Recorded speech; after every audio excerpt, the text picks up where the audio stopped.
Buenos días, estimados estudiantes. Esta semana, que es la semana número 2, vamos a continuar trabajando con la civilización romana, vamos a trabajar la organización social, vida cotidiana y los dioses romanos.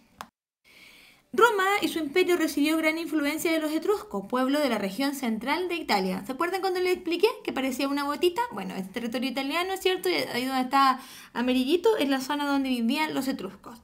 Su idioma era el latín, que tras su extensión a los territorios conquistados dio lugar a un gran número de lenguas europeas, el español, el francés, el italiano y el portugués.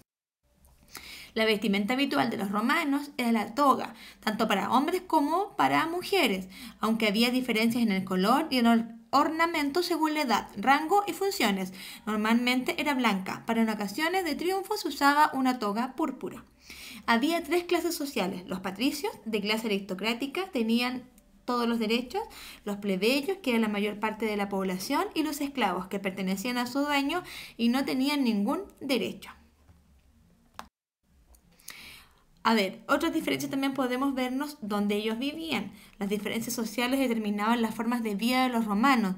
Los patricios vivían en grandes y lujosas viviendas llamadas domus, las que se caracterizaban por ser de uno o dos pisos y por distribuir las habitaciones alrededor de un patio interior. Los plebeyos más pobres vivían en edificios llamados insulae, los que se caracterizaban por poseer varios pisos en los cuales habitaban numerosas familias. Los esclavos dependían del lugar asignado por sus dueños para vivir, es decir, podían vivir en pequeñas casas o en pequeñas habitaciones. También existían las villas, que eran extensos territorios de cultivo a las afueras de la ciudad. Hubo grandes construcciones romanas: los anfiteatros, acueductos, puentes, calzadas, termas, templos, arcos del triunfo y circo. Una de estas obras monumentales fue el Coliseo, que era un anfiteatro que presentaba espectáculos para las peleas de gladiadores y la lucha de animales.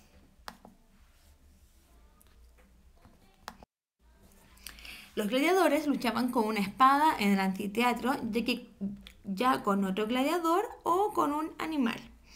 Una de las obras artísticas de los romanos también fueron los mosaicos.